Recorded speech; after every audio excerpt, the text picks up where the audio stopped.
Hello everyone, आज के इस सेशन से हम स्टार्ट करने जा रहे हैं क्लास 9th फिजिक्स का second chapter and that is force and laws of motion. Previous sessions में हमने क्लास 9th फिजिक्स का फर्स्ट चैप्टर मोशन पूरा कवर कर लिया था। तो अब फाइनली बारी आती है एक नए चैप्टर को शुरू करने की, और जो हम स्टार्ट करने वाले हैं बिल्कुल आज के ही इस लेक्चर से। आज एग्जैक्टली हम करेंगे क्या? आज के इस सेशन में हम सबसे पहले अपने नए चैप्टर के साथ थोड़ी सी जान पहचान करेंगे। मतलब कि चैप्टर का जो ओवरव्यू है हम सबसे पहले वही देखेंगे, समझने की कोशिश करेंगे कि भाई ऐसे कौन कौन से टॉपिक्स होंगे इस चैप्टर में जो हमें पढ़ने होंगे, याद करने होंगे। फिर क्या करेंगे? तरीका आप सभी को पता है कि जब भी हम किसी भी सेशन में नए चैप्टर का ओवरव्यू देखते हैं, लगे हाथ हम क्या करते हैं, उसी सेशन में चैप्टर का जो पहला टॉपिक होता है ना वो भी कवर कर ही लेते हैं। तो सेम पैटर्न हम आज भी फॉलो करेंगे।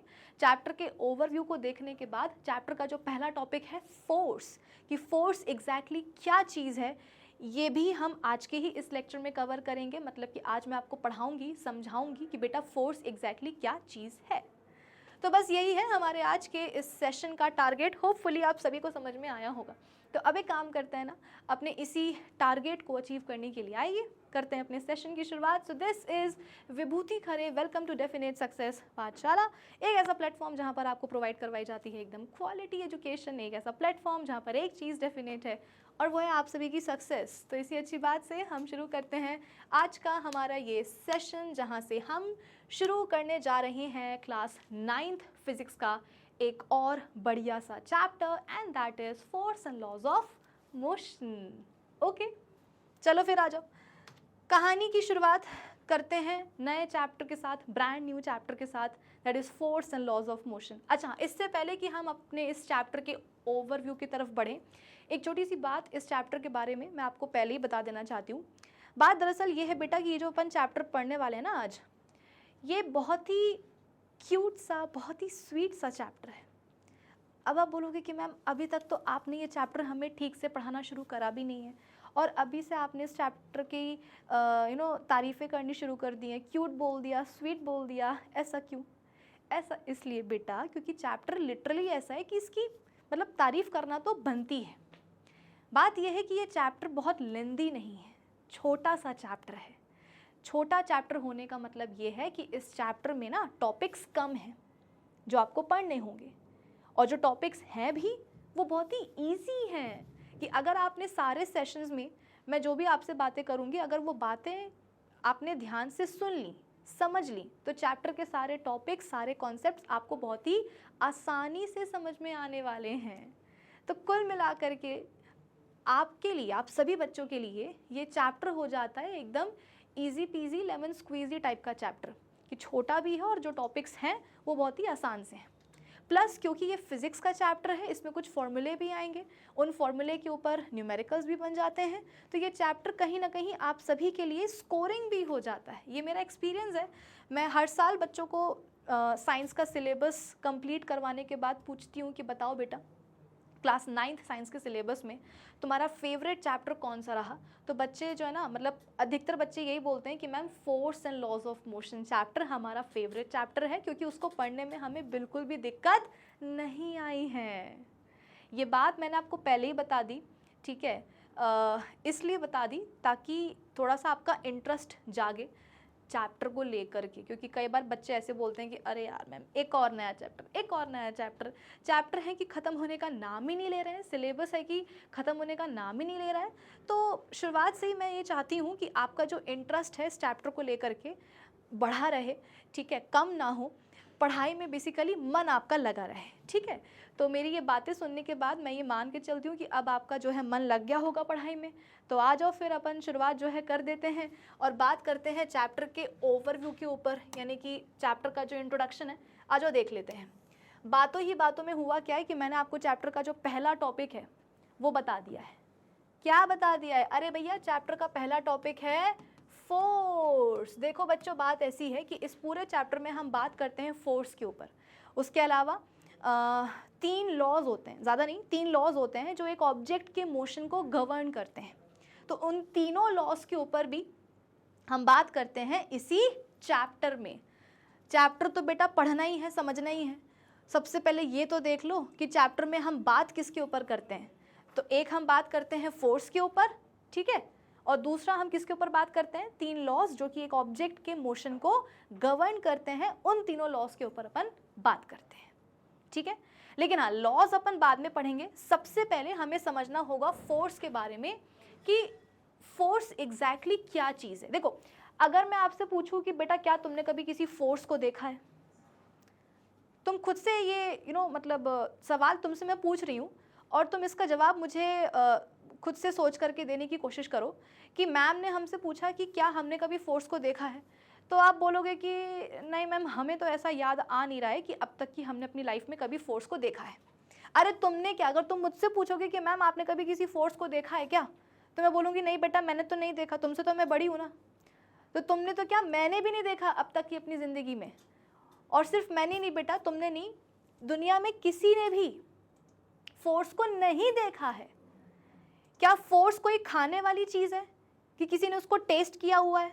तुम मुझसे पूछोगे कि मैम आपने फोर्स खाया क्या, मैंने कहा मुझे नहीं पता, मैंने तो कभी फोर्स नहीं खाया। मतलब फोर्स एक ऐसी चीज़ है जो दिखती भी नहीं है, मतलब दिखता भी नहीं है, उसको टेस्ट भी नहीं कर सकते, लेकिन अपन फोर्स को जज ज़रूर कर सकते हैं। जज अपन ज़रूर कर सकते हैं भाई, हम तो ठहरे जजमेंटल इंसान, हर बात को जो ना मतलब इंसान को हम जज कर लेते हैं, तो फिर फोर्स क्या बड़ी बात है। तो फोर्स को देख नहीं सकते, फोर्स को हम ऐसे फील नहीं कर सकते, टेस्ट नहीं कर सकते। बट बेटा ये बात है ना आपकी एनसीईआरटी बुक बोलती है, ऐसा मत समझना कि मैम अपने मन से बोल रही हैं।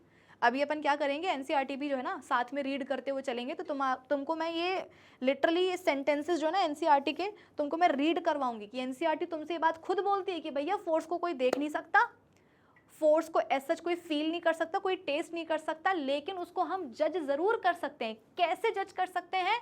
तो फोर्स जो इम्पैक्ट या फिर जो इफेक्ट्स कॉज करता है एक ऑब्जेक्ट के ऊपर, उन इफेक्ट्स के बेसिस पे हम क्या कर सकते हैं, फोर्स को जज कर सकते हैं। देखा तो कभी नहीं है किसी ने भी फोर्स को।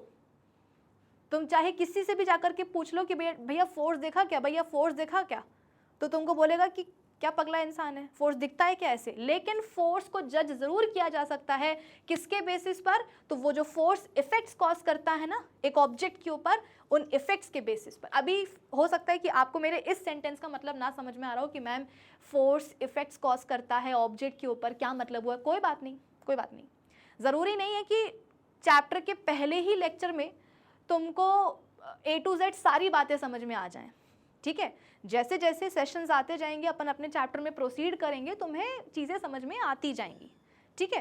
तुम्हें करना क्या है, बस थोड़ा सा ऐसे पीछे टिक करके बैठ जाओ, सोना नहीं है बेटा, पीछे टिक करके बैठ जाओ, बस शांति से चुपचाप सुनते जाओ, और कुछ नहीं करना है, ठीक है। जितना केयरफुली सुनोगे उतना अच्छे से समझ में आएगा, ओके।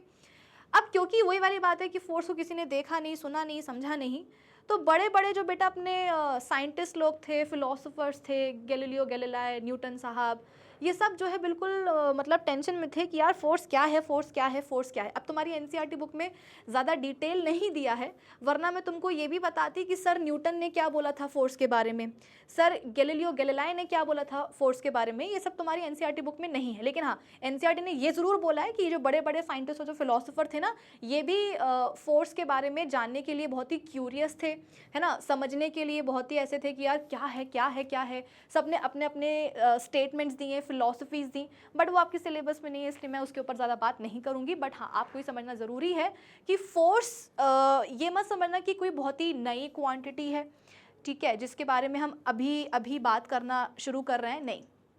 बहुत सालों पहले से, जैसे कि मैंने आपको बताया ना कि जो अपने गैलीलियो गैलीलाई थे, न्यूटन साहब थे, ठीक है, ये लोग अपने ज़माने से क्या कर रहे हैं, फोर्स के ऊपर बातचीत करना चाह रहे हैं, फोर्स को डिफाइन करना चाह रहे हैं, लोगों को समझाना चाह रहे हैं, खुद समझना चाह रहे हैं। तो ये कोई नई क्वांटिटी नहीं है, बहुत पुरानी खिलाड़ी है ये फोर्स, ठीक है।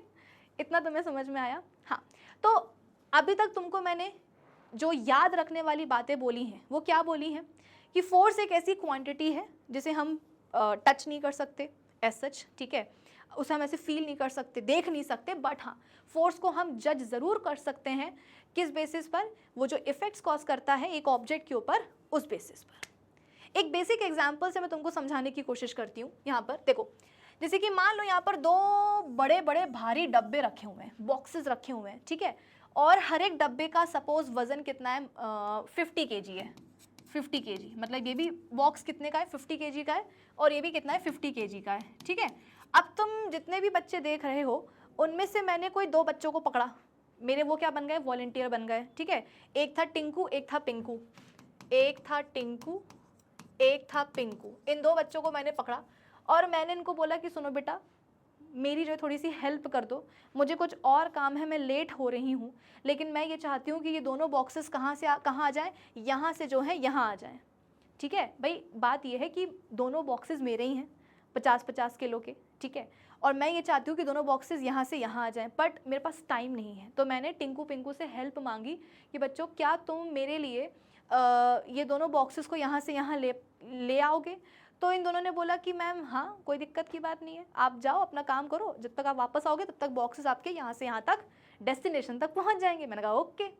अब मैं आई आधे घंटे के बाद आकर के मैंने क्या देखा कि टिंकू वाला जो बॉक्स था, भाई मैंने दोनों बच्चों को बोला था कि तुम 2 बच्चे हो, ठीक है, और डब्बे भी कितने हैं, 2 हैं, तो एक बच्चा क्या करेगा, अपने सामने रखे हुए बॉक्स को यहाँ से यहाँ लेकर के आ जाएगा, ठीक है। तो आधे घंटे बाद जब मैंने आकर के देखा तो मैंने क्या देखा कि टिंकू के सामने जो बॉक्स रखा था, जो टिंकू वाला बॉक्स था, वो वहाँ से यहाँ तक आ चुका है, मतलब जहाँ तक मैं बॉक्सेस को लेके आना चाहती थी, ठीक है, उनमें से 2 में से एक बॉक्स तो यहाँ से यहाँ तक आ गया है। कौन सा वाला, वो वाला बॉक्स जो टिंकू के सामने रखा था। तो मैंने कहा टिंकू तुम तो यार बहुत प्यारे बच्चे हो यार, तुमसे मैंने कहा था कि तुम बॉक्स को यहाँ से यहाँ ले आओ, तो तुम तो मतलब ले आए, मतलब थैंक यू यार। तो टिंकू ने बोला कि मैम कोई दिक्कत की बात नहीं, तो मेरे बाएं हाथ का खेल था। मैंने कहा अरे ऐसे कैसे बाएं हाथ का खेल था, भाई तुमने जो डब्बे को खसकाया यहाँ से वहाँ, वो 50 किलो का था, तो जाहिर सी बात है 50 किलो के बॉक्स को यहाँ से यहाँ मूव करवाने में, शिफ्ट करवाने में तुम्हारी मेहनत लगी होगी ना, तुमने फोर्स लगाया होगा कि नहीं लगाया होगा। तो टिंकू ने बोला और नहीं तो क्या मैम, फोर्स लगा हमारा, मतलब मैंने लगाया फोर्स बॉक्स के ऊपर, और उस फोर्स के ही कारण क्या हुआ, उस फोर्स के ही कारण बॉक्स यहाँ से यहाँ आ गया, उसकी पोजीशन चेंज हो गई बॉक्स की, है ना। तो टिंकू ने बोला कि मैम मैंने फोर्स लगाया था, और बेटा क्योंकि टिंकू की वो जो मेहनत है वो मुझे दिख रही है, मुझे दिख रहा है कि बॉक्स की पोजीशन चेंज हुई है, बॉक्स यहाँ से यहाँ तक आ चुका है, तो टिंकू की बात पे मैं बिलीव भी कर रही हूँ कि हाँ, अगर टिंकू बोल रहा है कि उसने फोर्स लगाया था तो 100% उसने फोर्स लगाया होगा। देखो अब तुम ये मत बोलना कि मैम क्या पता, हो सकता है कि टिंकू ने फोर्स ना लगाया हो, क्योंकि आप तो आधे घंटे के लिए चली गई थी। चलो ठीक है, एक काम करते हैं, मैं कहीं नहीं जाती, ठीक है, मैं कहीं नहीं जाती, मैं वहीं खड़ी रहती हूँ और मैं अपने सामने खड़े रह करके काम करवाऊंगी टिंकू और पिंकू से। मैं बोलूँगी कि मैं कहीं नहीं जा रही हूँ, अब तुम मेरे सामने क्या करो, बॉक्सेस को यहाँ से यहाँ शिफ्ट करो। तो जिस समय टिंकू बॉक्स को यहाँ से यहाँ शिफ्ट कर रहा होगा, कैसे शिफ्ट कर रहा होगा, बॉक्स के ऊपर फोर्स लगा करके, तो बेटा तुमको क्या लगता है कि वो फोर्स मेरे को दिखने वाला है कि जो टिंकू लगाएगा बॉक्स के ऊपर? कभी नहीं दिखेगा, बिल्कुल भी नहीं दिखेगा। भाई अगर तुमसे मैं बोलूँ कि देखो मैं क्या कर रही हूँ बेटा, बोर्ड के ऊपर फोर्स लगा रही हूँ, तो तुमको दिख रहा है क्या? अरे तुमसे मैंने कहा कि देखो मैं बोर्ड के ऊपर फोर्स लगा रही हूँ, तो आप बोलोगे कि मैम दिख तो नहीं रहा है। अरे वही तो बात है ना, फोर्स दिखता ही तो नहीं है, यही तो समस्या है। अगर दिखता होता तो फिर बात ही क्या थी। तो तुमसे मैंने बोला कि देखो मैं फोर्स लगा रही हूँ बोर्ड के ऊपर, तो तुम बोलोगे कि मैम कोई मतलब नहीं, हमें दिख तो रहा नहीं है, ठीक है। तो टिंकू भी जब बॉक्स के ऊपर फोर्स लगा रहा था, मुझे वो फोर्स दिखा नहीं, लेकिन मैंने ये मान लिया कि उसने फोर्स लगाया है। क्यों? क्योंकि मुझे टिंकू के द्वारा जो फोर्स लगाया गया है बॉक्स के ऊपर, उस फोर्स का इफेक्ट तो मुझे दिखा। मैं क्या बोल रही थी कि फोर्स को हम जज कर सकते हैं इस बेसिस पर कि उसने क्या इफेक्ट कॉज किया है ऑब्जेक्ट के ऊपर। तो बेटा जब बॉक्स यहाँ से यहाँ शिफ्ट हो गया है, डिस्प्लेस हो गया है, खसक गया है, इसका मतलब ये क्या है, ये एक इफेक्ट ही तो है ना जो बॉक्स के ऊपर आया है। किसके कारण आया है? तो टिंकू ने जो फोर्स लगाया है बॉक्स के ऊपर, उस फोर्स के ही तो कारण बेटा बॉक्स का ये डिस्प्लेसमेंट आपको देखने को मिला। यस और नो? अब ये मत बोलना कि मैम डिस्प्लेसमेंट क्या होता है। डिस्प्लेसमेंट पता करने के लिए पिछला जो लेक्चर है मोशन चैप्टर, पिछला लेक्चर नहीं, जो पिछला चैप्टर है मोशन चैप्टर, उसके तुम जाकर के लेक्चर्स लगाओ, ठीक है, तब तुमको पता चलेगा कि what is distance, what is displacement. कहने का मतलब ये है कि हाँ, यहाँ पर फोर्स तो मुझे नहीं दिखा जो टिंकू लगा रहा था, बट मुझे क्या दिखा, उस फोर्स का इफेक्ट नजर आया बॉक्स के ऊपर। क्या इफेक्ट? कि बॉक्स डिस्प्लेस कर गया। क्योंकि मुझे ये इफेक्ट नजर आया तो मैंने मान लिया कि हाँ बेटा टिंकू तुमने क्या करा, तुमने फोर्स लगाया, ठीक है।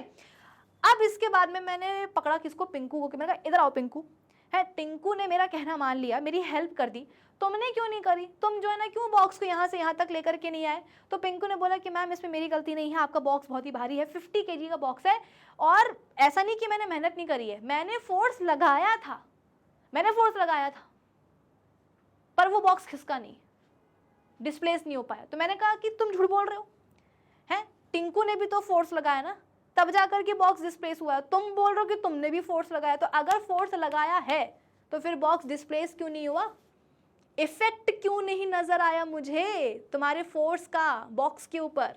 तो पिंकू बोलता है कि अब मैं मतलब मैं ही क्या ही बोलूं, मैंने तो फोर्स लगाया था, मैं झूठ नहीं बोल रहा। मैंने कहा नहीं पिंकू, यू आर लाइंग, तुम लायर हो, तुम झूठ बोल रहे हो, तुमने फोर्स नहीं लगाया। जैसे कि अगर मैं आपसे बोलूं कि देखो बेटा मैं बोर्ड के ऊपर फोर्स लगा रही हूँ, तो आप बोलोगे कि मैम आप झूठ बोल रहे हो, आप भी लायर हो, एकदम पिंकू की मौसी हो बिल्कुल, है पिंकू झूठ बोल रहा है तो आप भी झूठ बोल रही हो। नहीं बेटा मैं झूठ नहीं बोल रही हूँ, मैं लिटरली क्या कर रही हूँ, बोर्ड के ऊपर फोर्स लगा रही हूँ। अगर तुम्हें विश्वास ना हो तो मैं काम कर सकती हूँ, मैं दोनों हाथों से क्या कर सकती हूँ, इसके ऊपर फोर्स लगा सकती हूँ, देखो। लेकिन वही वाली बात है, आप बोलोगे कि मैम अरे दिखता तो नहीं है ना फोर्स। हाँ अगर तो आपका ये जो बोर्ड है आपके फोर्स लगाने पर थोड़ा सा भी खिसक गया, शिफ्ट हो गया पीछे, मैं तो कहती हूँ गिर जाएगी, तो तुम बोलोगे कि हाँ मैम अब हमने माना कि आपने फोर्स लगाया। क्यों? क्योंकि आपके फोर्स का इफेक्ट दिखा बोर्ड के ऊपर कि बोर्ड तो तड़ाक करके गिर गया, टूट गया, तो आप बोलोगे कि हाँ मैम आपने फोर्स लगाया। तो बेटा फोर्स एक ऐसी चीज है जो हम जज कर सकते हैं on the basis of effects जो कि वो कॉज करता है एक ऑब्जेक्ट के ऊपर। अगर वो इफेक्ट नहीं दिखा ना बेटा फोर्स का, तो हम बोलते हैं कि नहीं तुमने फोर्स भी नहीं लगाया। जैसे कि पिंकू जो है वो फोर्स लगाया था, पिंकू ने मतलब फोर्स लगाया था बॉक्स के ऊपर, ठीक है, बट उसका इफेक्ट नहीं दिखा मुझे, कोई डिस्प्लेसमेंट यहाँ पर नहीं हुआ, बॉक्स जहाँ था वहीं का वहीं रह गया। तो मैंने बोल दिया कि तुम बेटा पिंकू तुम एकदम ही जो है ना ऐसे हो कि तुमने मेरी बात नहीं मानी, कट्टी तुमसे, अब मैं तुमसे कभी बात नहीं करूँगी, समझे? ओके तो फोर्स के बारे में मुझे लगता है कि इतना तुम्हें समझ में आया होगा। अभी और भी हम आगे बात करेंगे, मैं तो भूल ही गई थी कि अभी हमें चैप्टर का ओवरव्यू देखना है, मतलब मैं ऐसे फ्लो में आ गई कि तुमको मैंने फोर्स पढ़ा ही डाला। अभी और भी पढ़ाना है फोर्स के बारे में, लेकिन हाँ अभी के लिए इतना काफ़ी है ना। थोड़ी देर बाद जब अपना ये इंट्रोडक्शन खत्म हो जाएगा उसके बाद में अपन फिर से बात करेंगे फोर्स के ऊपर, ठीक है। फिर इसके बाद में अब क्योंकि फोर्स के बारे में हम बात कर ही रहे हैं तो लगे हाथ क्या करेंगे, जो सेकेंड टॉपिक है इस चैप्टर का वो भी अपन आज ही निपटा लेंगे। और वो सेकेंड आप बोल सकते हो कि टॉपिक होगा बैलेंस्ड एंड अनबैलेंस्ड फोर्सेस। दो तरह के फोर्सेस बेटा होते हैं, बैलेंस्ड एंड अनबैलेंस्ड, ठीक है। हो सकता है कि नाम से आपको कुछ समझ में आ रहा हो, या ये भी हो सकता है कि आपको नाम से कुछ भी समझ में ना आ रहा हो, कोई दिक्कत की बात नहीं है। जब अपन इस टॉपिक के ऊपर पहुंचेंगे तो सब समझ में आ जाएगा, ठीक है। चलो फिर उसके बाद में अगला जो टॉपिक होगा इस चैप्टर का वो होगा फर्स्ट लॉ ऑफ मोशन। मैंने क्या बताया कि 3 लॉज होते हैं जो एक ऑब्जेक्ट की मोशन को गवर्न करते हैं, ठीक है। तो अपन बैलेंस्ड एंड अनबैलेंस्ड फोर्सेस को पढ़ने के बाद अपने मोस्ट प्रोबेबली अगले लेक्चर में हम बात करेंगे फर्स्ट लॉ ऑफ मोशन की। देखो फर्स्ट लॉ ऑफ मोशन ना बहुत ही आसान सा होता है। फर्स्ट लॉ ऑफ मोशन ये बोलता है कि भाई जब तक कि एक ऑब्जेक्ट के ऊपर फोर्स ना लगाया जाए, है ना, अनबैलेंस्ड फोर्स, तो तब तक वो रेस्ट से मोशन में नहीं आ सकता, या अगर ऑब्जेक्ट मोशन में है तो जब तक कि उसके ऊपर अनबैलेंस फोर्स ना लगाए जब तक वो रेस्ट पर नहीं आ सकता। देखो ये तो अपन पिछले लेक्चर में नहीं यार, पिछले चैप्टर में अपन पढ़ चुके हैं ना। क्या पढ़ चुके हैं पिछले आप बोल सकते हो कि चैप्टर में, कि एक ऑब्जेक्ट की, अगर हम फिजिक्स की बात करें, ठीक है, तो एक ऑब्जेक्ट की बेटा 2 स्टेट्स पॉसिबल होती हैं। एक ऑब्जेक्ट की 2 स्टेट्स पॉसिबल होती हैं, या तो वो रेस्ट पे होता है या फिर वो मोशन में होता है। मैं केमिस्ट्री की बात नहीं करूँ कि तुम लोग बोलोगे कि मैम सॉलिड, लिक्विड और गैसियस स्टेट भी तो होती है। अरे मुन्नो, फिजिक्स की क्लास चल रही है ना, so let's talk about physics. तो फिजिक्स में हम ये पढ़ते हैं कि माफ़ करना अगर तुम्हें किसी भी तरह का शोर सुनाई दे रहा होगा बेटा, कुछ काम चल रहा है बाहर, ठीक है, तो थोड़ी बहुत आवाज़ आ सकती है, झेल लेना, ठीक है। ओके हाँ, तो मैं आपको ये बता रही थी कि फिजिक्स में एक ऑब्जेक्ट की 2 स्टेट्स पॉसिबल होती हैं, या तो वो रेस्ट पर होता है या फिर वो मोशन में होता है। ये बात मैं आपको पिछले लेक्चर में पिछले चैप्टर में पढ़ा चुकी हूँ बेटा। मोशन चैप्टर की शुरुआत में ही मैंने आपको बताया था कि एक ऑब्जेक्ट की फिजिक्स में 2 स्टेट्स पॉसिबल होती हैं, या तो वो रेस्ट में होगा या फिर वो मोशन में होगा। ओके चलो, तो हाँ, फर्स्ट लॉ ऑफ मोशन क्या बोलता है? फर्स्ट लॉ ऑफ मोशन ये बोलता है कि यदि कोई ऑब्जेक्ट रेस्ट पे, जैसे कि मैं रेस्ट पर हूँ, ठीक है, मैं तब तक मोशन में नहीं आऊँगी जब तक कि मेरे ऊपर कोई फोर्स ना लगा दे, अनबैलेंस फोर्स। या फिर अगर कोई ऑब्जेक्ट मोशन में है, कोई ऑब्जेक्ट मूव कर रहा है, तो वो तब तक रेस्ट पर नहीं आएगा जब तक कि उसके ऊपर कोई अनबैलेंस फोर्स ना लग जाए। आप बोलोगे कि मैम ऐसे तो नहीं समझ में आएगा, कोई बात नहीं। मैंने क्या बोला, ज़रूरी नहीं कि हर बात तुमको पहले ही लेक्चर में ओवरव्यू में ही समझ में आ जाए। जैसे जैसे आगे बढ़ेंगे सब समझ में आता जाएगा, ठीक है। चलो इसको सेव कर देते हैं और आगे बढ़ते हैं। चलिए अगले स्लाइड पर आ जाओ भैया। हाँ, नेक्स्ट बेटा अपन बात करते हैं किसकी, टॉपिक की, और उस टॉपिक में हम बात करेंगे इनर्शिया एंड मास के ऊपर। बहुत बार बच्चों को लगता है कि मैं मास, अच्छा मतलब वेट। नहीं, मास और वेट अलग अलग चीज़ें हैं। वेट के बारे में अभी तो नहीं, लेकिन हाँ जब अपन ग्रेविटेशन चैप्टर पढ़ेंगे ना, ग्रेविटेशन चैप्टर अगला ही चैप्टर तो है वो, ठीक है ना, हाँ अगला ही चैप्टर है, तो ग्रेविटेशन चैप्टर में तुम्हें मैं वेट के बारे में ज़रूर बता दूंगी, लेकिन हाँ इस चैप्टर में मास के बारे में अपन पढ़ लेंगे, ठीक है। आप बोलोगे कि मैम चलो वो तो ठीक है, ये इनर्शिया क्या चीज़ है और ये हम क्यों पढ़ रहे हैं? क्योंकि बेटा हमको वो 3 लॉज ऑफ मोशन पढ़ना है ना। पहला जो फर्स्ट लॉ ऑफ मोशन है उसके बारे में तो मैंने आपको बता दिया, थोड़ा सा हिंट दे दिया कि भाई अगर ऑब्जेक्ट रेस्ट पर है तो वो तब तक मोशन में नहीं आएगा जब तक कि उसके ऊपर एक अनबैलेंस फोर्स ना लगा दिया जाए, या अगर एक ऑब्जेक्ट मोशन में है, ठीक है, तो वो तब तक रेस्ट पर नहीं आएगा जब तक कि उसके ऊपर एक अनबैलेंस फोर्स ना लगा दिया जाए। इतना समझ में आया?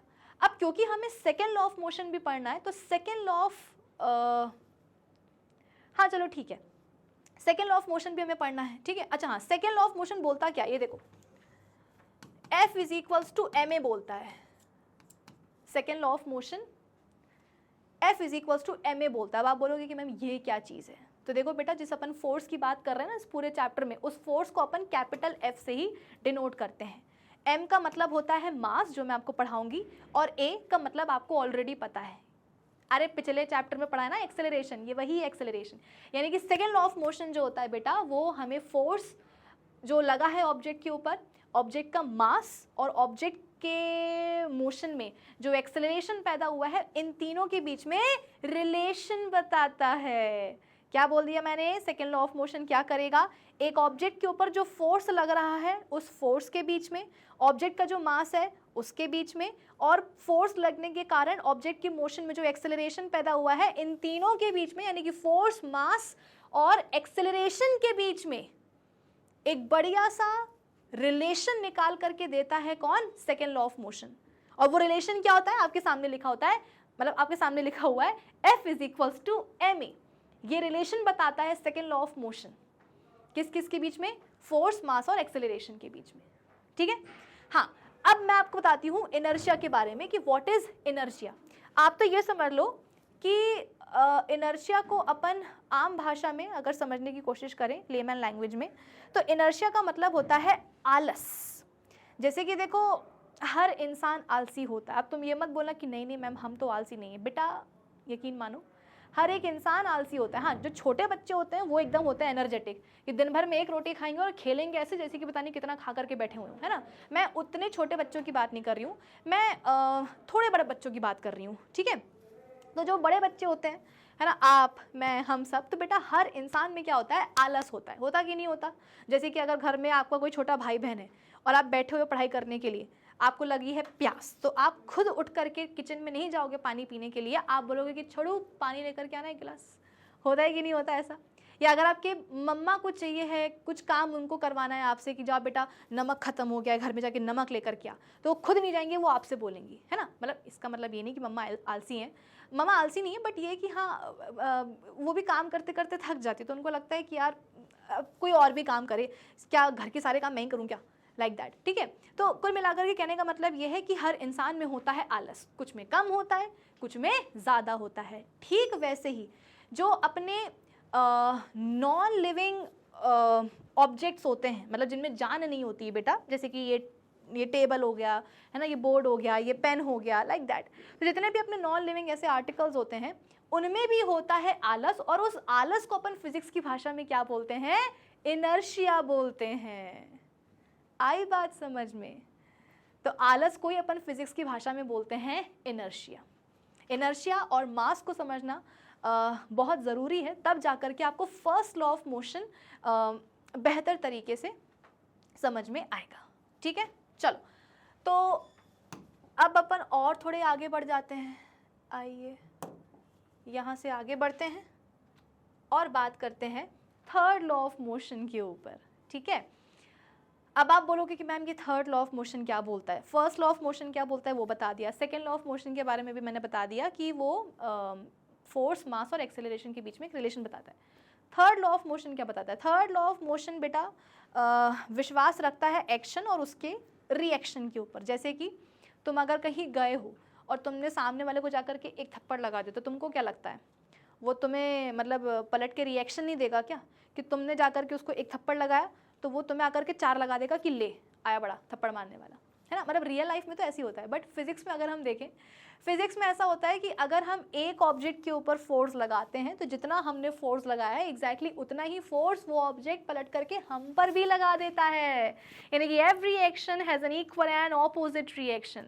रियलिटी में मतलब अपनी रोज़मर्रा की ज़िंदगी में कुछ और होता है कि जाके अगर किसी को एक थप्पड़ लगाया है तो वो 4 और लगा देगा, है ना? लेकिन फिजिक्स में ऐसा नहीं होता। फिजिक्स में हम ये बोलते हैं कि अगर एक ऑब्जेक्ट दूसरे ऑब्जेक्ट के ऊपर फोर्स लगा रहा है तो एग्जैक्टली उतना ही force but in opposite direction वो वाला भी ऑब्जेक्ट लगा देगा पहले वाले ऑब्जेक्ट के ऊपर। जैसे कि मान लो कि मैं हूँ, ठीक है, मैं क्या कर रही हूँ, मैं ज़मीन के ऊपर मैं फोर्स, ये जो फ्लोर है अपना, इसके ऊपर मैं फोर्स लगा रही हूँ। कितना फोर्स लगा रही हूँ? Force F। तो पलट कर ये जो ज़मीन है ना बेटा, ये जो फ्लोर है ये भी मेरे ऊपर फोर्स लगाएगा। कितना? F फोर्स ही लगाएगा बट इन ऑपोजिट डायरेक्शन।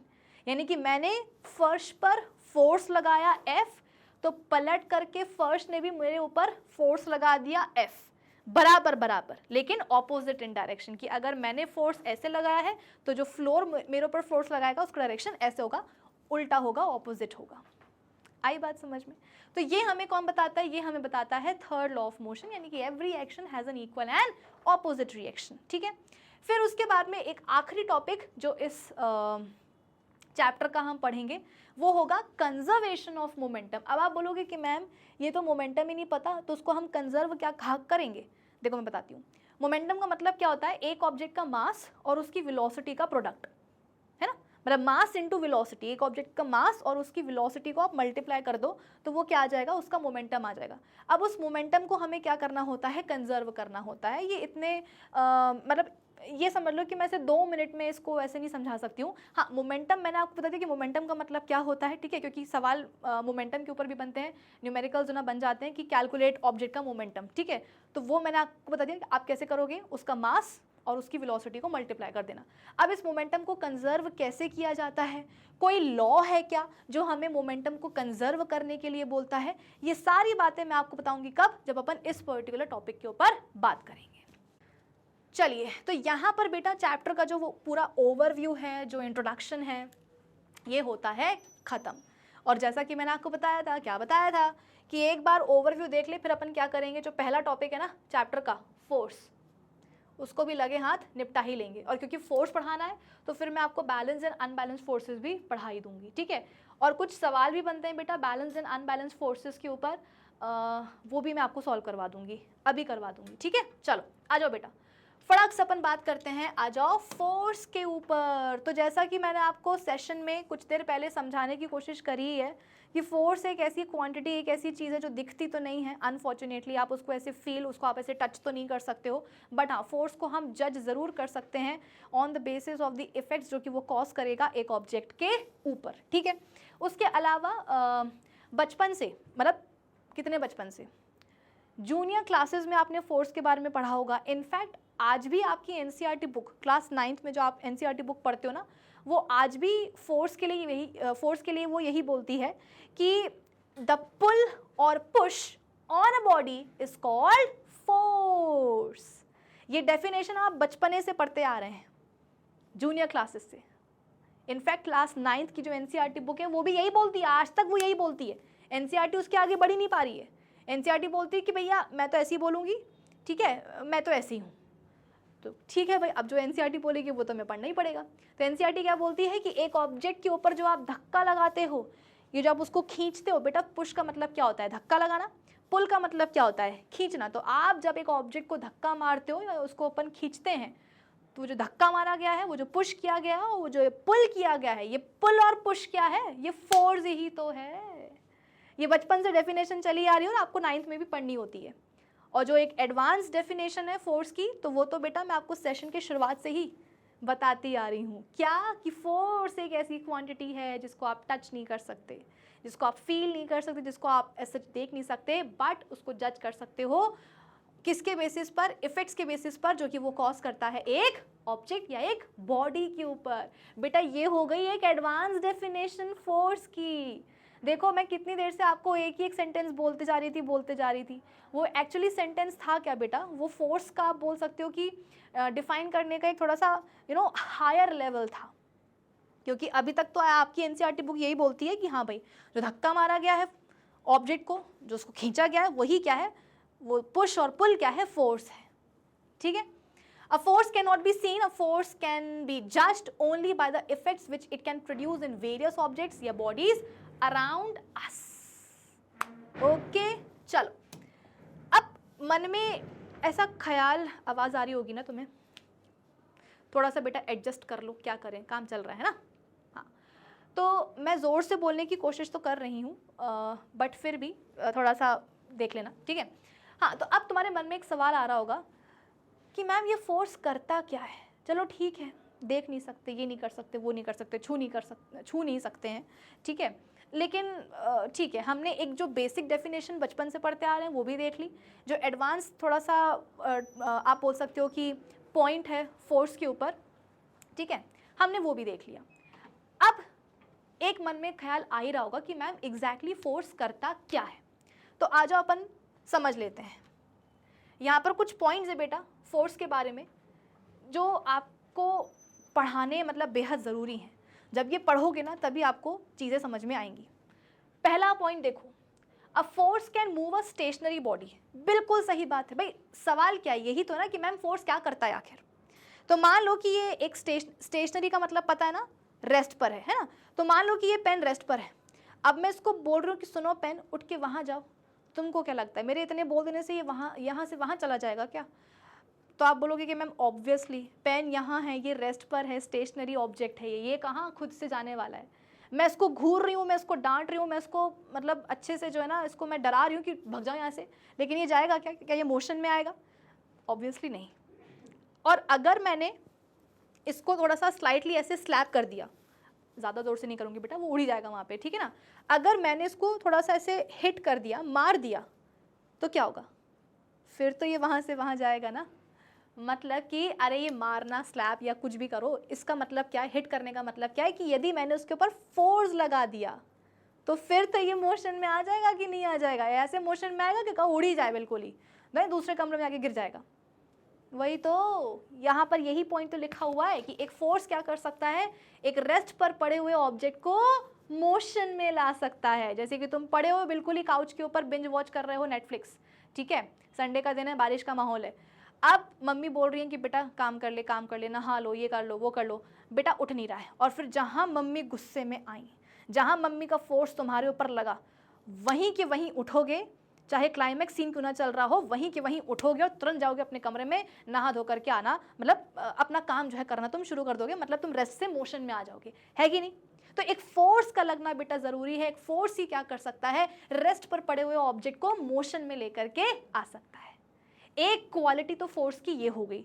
दूसरी क्या होती है, a force can stop a moving body. मान लो कि एक क्या बोलते हैं बॉल, एक बॉल ना, ये बॉल नहीं, एक मेरी फ्रेंड मेरी तरफ दौड़ते हुए आ रही है, ठीक है, हुआ ये कि उसको किसी ने वहाँ से धक्का दिया, ठीक है, तो अब वो लुढ़कती बुढ़कती मेरे तरफ आ रही है। अब जाहिर सी बात है अगर उसको मैंने रोका नहीं तो क्या होगा, मैं भी गिरूंगी और मैं भी उसके साथ लौट जाऊंगी ज़मीन पर, ठीक है। तो बेसिकली मैं अपने आप को हर्ट होने से बचाना चाहती हूँ, तो मैं क्या करूँगी, उसको मैं रोकने की कोशिश करूँगी। भाई मेरी जो फ्रेंड दौड़ती हुई आ रही है वो क्या है, मेरे लिए फिलहाल एक मूविंग बॉडी है, ठीक है। अरे वो मोशन में है ना बेटा, तो एक मेरे लिए वो क्या है, मूविंग बॉडी है। अब अगर उसको मुझे रोकना होगा तो मैं क्या करूँगी, उसके मोशन के डायरेक्शन में, उसके मोशन के ऑपोजिट डायरेक्शन में मुझे फोर्स लगाना पड़ेगा, है कि नहीं।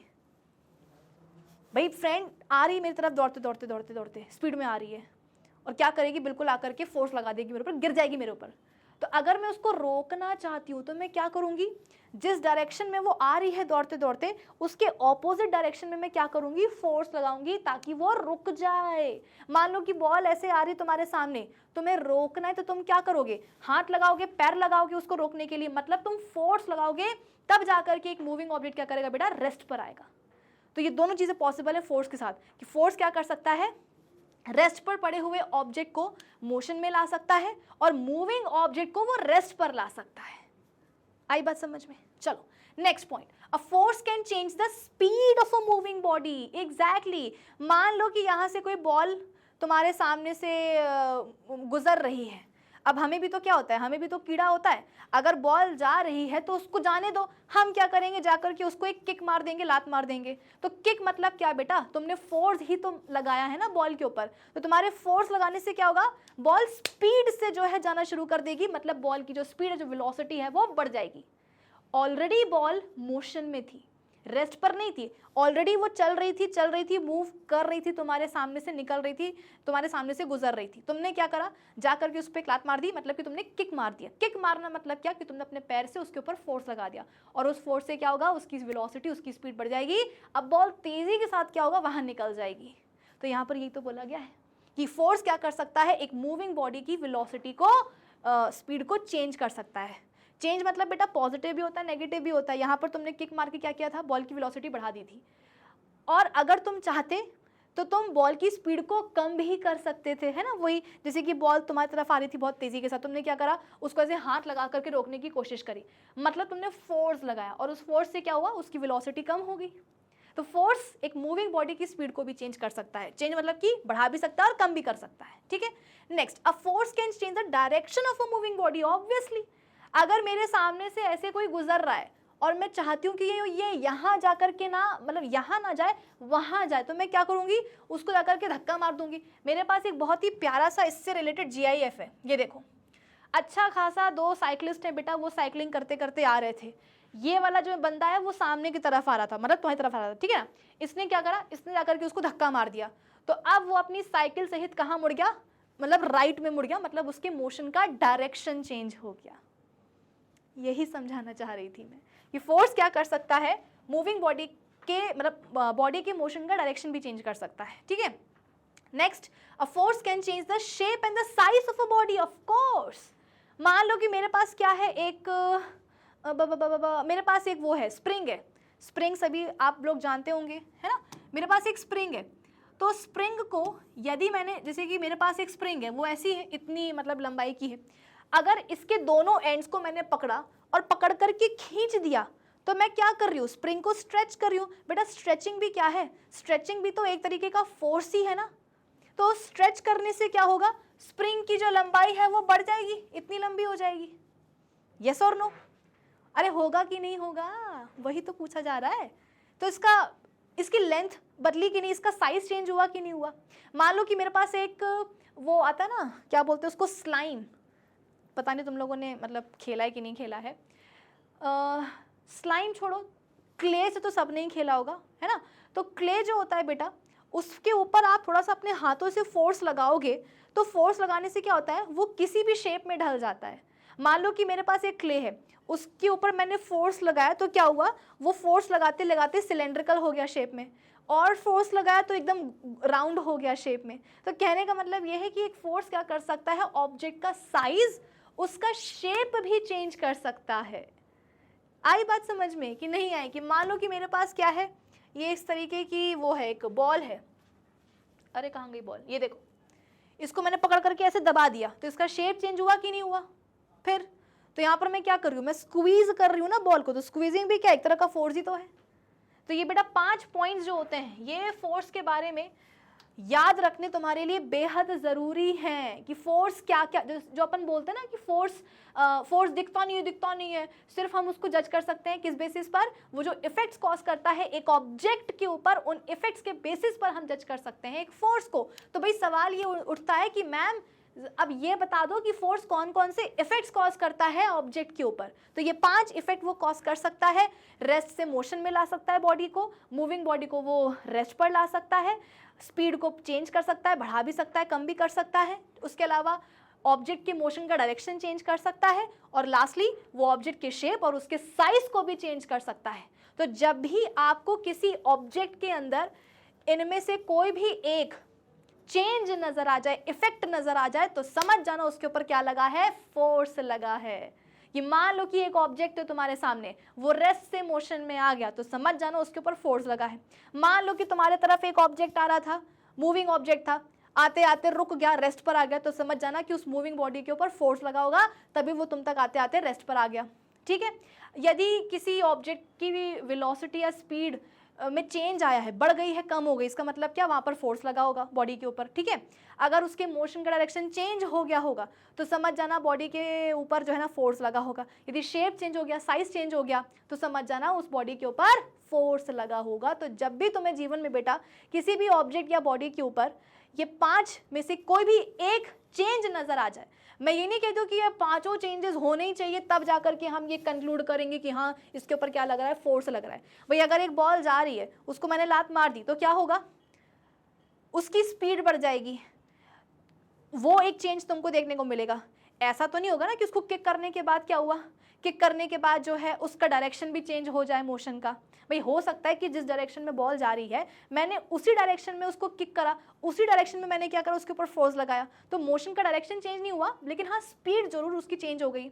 और ये भी जरूरी नहीं कि अगर मैंने किक करा तो उसका शेप भी बॉल का चेंज हो जाए, कि पहले ऐसी थी अब ऐसी हो गई, ऐसा भी जरूरी नहीं है। तो कहने का मतलब ये है कि इन 5 में से कोई एक चेंज भी तुम्हें किसी बॉडी के अंदर नजर आ जाए, तो समझ जाना कि वहां पर क्या हुआ है, बॉडी के ऊपर फोर्स लगा है। सॉर्टेड। चल अब देखो बेटा, जो फोर्स है उसके बारे में यहाँ पर मैं कुछ चीजें लिखना चाहती हूँ कि फोर्स एक वेक्टर क्वांटिटी है। वेक्टर क्वांटिटी का मतलब तो आप सभी को पता है कि force is a vector quantity. पहले भी बता चुकी हूँ कि वेक्टर क्वांटिटी का मतलब क्या होता है, एक ऐसी क्वांटिटी जिसका डायरेक्शन भी हो और मैग्नीट्यूड भी हो। ठीक है। जैसे कि वेलोसिटी होती है, एक्सेलरेशन होता है, डिस्प्लेसमेंट, ये सब क्या है, वेक्टर क्वांटिटीज हैं। तो फोर्स भी क्या है बेटा, एक वेक्टर क्वांटिटी है, इसका डायरेक्शन भी है और इसका मैग्नीट्यूड भी है। और आपको पता होना चाहिए कि यदि अपन फोर्स के एक डायरेक्शन को पॉजिटिव लेते हैं तो उसकी ऑपोजिट डायरेक्शन को अपन को नेगेटिव लेना ही पड़ता है, जैसे कि अपन वेलोसिटी के केस में करते थे ना, ठीक वैसे ही। ठीक है। चल फिर उसके अलावा फोर्स को अपन डिनोट कैसे करते हैं, कैपिटल F से। इसकी SI यूनिट क्या होती है, न्यूटन। न्यूटन, जिसको कि अपन डिनोट करते हैं कैपिटल N से।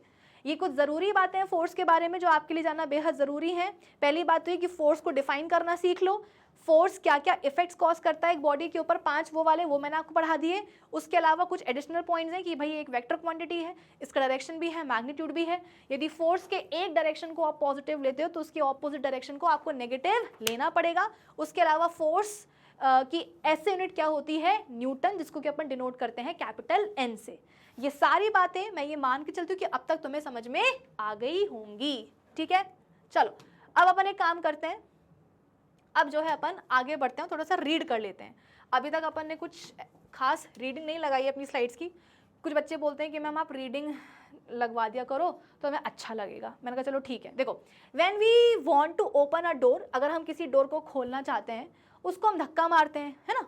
And we want to close, अगर हम किसी डोर को बंद करना चाहते हैं तो हम क्या करेंगे, उसको हम खींच लेंगे अपनी तरफ। ठीक है। अब देखो आप बोलोगे कि मैम हमारे घर का जो गेट है वो तो अलग तरीके से खुलता बंद होता है ना, खोलना होगा तो खींचेंगे, बंद करना होगा तो धक्का देंगे।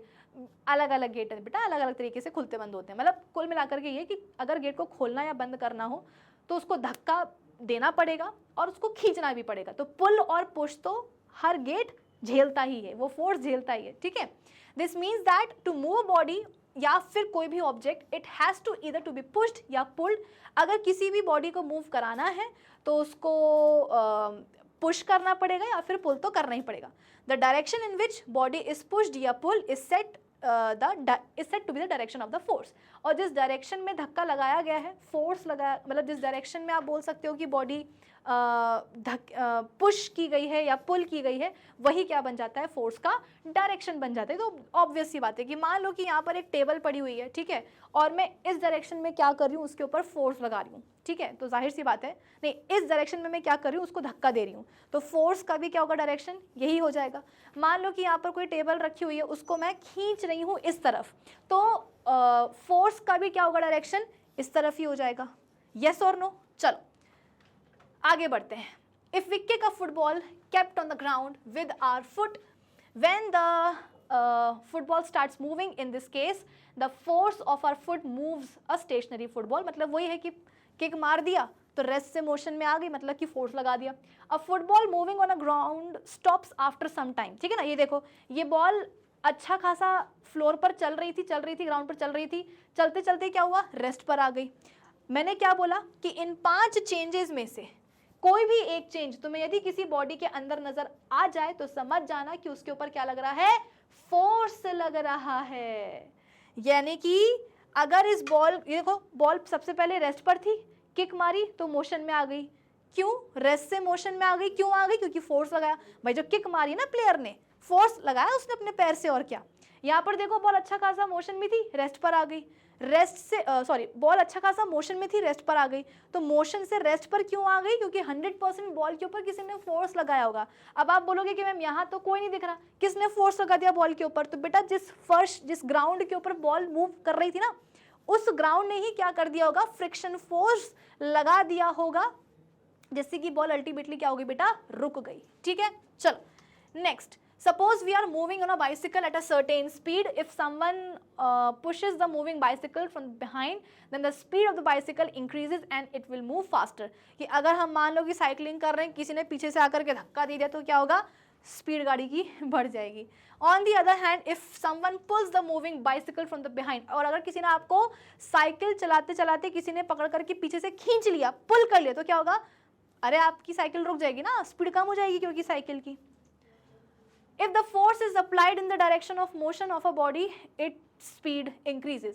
अगर एक ऑब्जेक्ट के मोशन की ही डायरेक्शन में फोर्स लगाया जाएगा तो स्पीड बढ़ेगी। जैसे कि बॉल ऐसे जा रही है, मैंने इसी डायरेक्शन में क्या करा, फोर्स लगा दिया, किक कर दिया, तो स्पीड बढ़ जाएगी।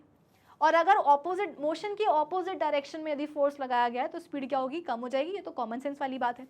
The speed of a falling ball increases because the earth applies a pulling force on which it is called the force of gravity। ये अपन ग्रेविटेशन में भी देख लेंगे। on the other hand, अगर अपन बॉल को ऊपर फेंकेंगे तो क्या होगा, speed goes on decreasing। भाई अगर कोई ऑब्जेक्ट ऊपर से नीचे आ रहा है तो जैसे जैसे वो नीचे आता जाएगा उसकी स्पीड ग्रेजुअली बढ़ती जाएगी। क्यों, क्योंकि वो जैसे जैसे नीचे आएगा ना, ग्रेविटी वाला जो फोर्स है वो बढ़ता जाएगा, बढ़ता जाएगा, बढ़ता जाएगा। और अगर कोई ऑब्जेक्ट नीचे से ऊपर जा रहा है तो उसकी जो स्पीड है वो ग्रेजुअली कम होती जाएगी। क्यों, क्योंकि जो अर्थ की जो ग्रेविटी है वो, आप बोल सकते हो कि, मतलब ये समझ लो कि अगर कोई ऑब्जेक्ट ऊपर से नीचे आ रहा है तो उसके मोशन का डायरेक्शन क्या है, डाउनवर्ड्स। ग्रेविटी भी कहाँ लग रही है, यानी कि अर्थ जो ग्रेविटेशनल फोर्स लगा रही है उसका भी डायरेक्शन क्या है, नीचे, है ना। तो मोशन नीचे की तरफ हो रहा है ऑब्जेक्ट का, फोर्स भी कहाँ लग रहा है उसके ऊपर, नीचे की तरफ, तो स्पीड क्या होगी, बढ़ती जाएगी। और अगर कोई ऑब्जेक्ट ऊपर जा रहा है तो उसका मोशन का डायरेक्शन क्या है, अपवर्ड्स, फोर्स कहाँ लग रहा है, डाउनवर्ड्स, तो स्पीड क्या होगी, कम हो जाएगी। तभी तो अपन किसी भी चीज़ को ऊपर फेंकते हैं बेटा, एक सर्टेन हाइट के बाद जाकर के वो रुक जाती है ना वहाँ पर। ऐसा तो नहीं कि जिंदगी भर ऊपर जाती जाएगी स्पेस में पहुँच गई बिल्कुल ही, है। चलो okay, in a cricket match when a moving cricket ball is hit by a bat, the direction of the cricket ball changes and it goes in another direction. कि मान लो कि कोई बॉल आ रही है क्रिकेटर के सामने, बैट्समैन के सामने, तो वो क्या करेगा, बल्ले से घुमा करके उसको देगा, तो बैट के फोर्स लगाने से क्या होगा, बॉल का डायरेक्शन चेंज हो जाएगा। ठीक है, चल। If we take a light spring and pull it at both the ends with our hands, then the shape of the and the size of the spring changes, मतलब वही है कि अगर हमने स्प्रिंग को उठा के खींच दिया तो उसका शेप, उसका साइज चेंज हो जाएगा. It the turns of the spring become further apart and its length increases. In this case, the force of our hands changes the shape and the size of the spring. Forces are used in our everyday actions like pushing, pulling, lifting, stretching, twisting and pressing. कई तरह के बेटा forces अपन रोजमर्रा की जिंदगी में इस्तेमाल करते हैं. जैसे कि देखो, एक फुटबॉल को किक करने के लिए जो हम फोर्स लगाते हैं, है ना, वो मतलब फुटबॉल को भी अपन किक करते हैं, तो वो किक भी क्या है बेटा, एक फोर्स ही है. ठीक है. A force is used when we pull the drawer of a table. एक टेबल है, उसकी ड्रॉर को भी खींचने के लिए हम फोर्स लगाते हैं. अगर कोई बॉक्स नीचे रखा हुआ है तो उसको ऊपर उठाने के लिए भी हम क्या करते हैं, फोर्स लगाते हैं. एक रबर बैंड को स्ट्रेच करने के लिए भी हम फोर्स लगाते हैं. एक गीले कपड़े को ऐसे निचोड़ने के लिए भी क्या करते हैं, हम फोर्स लगाते हैं ना, वो ट्विस्ट करने वाला force. And a force is used when we press the brake pedal of a car. तो रोजमर्रा की जिंदगी में बेटा हम कई तरह के क्या करते हैं, फोर्सेस का इस्तेमाल करते हैं. अब फोर्स के बारे में आपके लिए इतना जानना जरूरी है. अब अपन बात करते हैं टाइप्स ऑफ फोर्सेस की. तो बेटा दो तरह के फोर्सेस होते हैं. एक होते हैं बैलेंस फोर्स, मतलब एक होता है बैलेंस फोर्स और एक होता है अनबैलेंस्ड फोर्स. ठीक है. सबसे पहले मैं आपको कहानी बताती हूँ बैलेंस्ड फोर्स की. बैलेंस्ड फोर्स का मतलब देखो क्या होता है. मान लो कि ये एक ऑब्जेक्ट है, तुमने वो देखा है टग ऑफ वॉर, मतलब देखा होगा या हो सकता है खेला भी हो. टग ऑफ वॉर मतलब वही रस्सी जो खींचते हैं ना. ठीक है. तो टीम ए यहाँ पर होती है, टीम बी वहाँ होती है. दोनों टीमें क्या करती हैं, एक रस्सी को पकड़ करके खींचती है.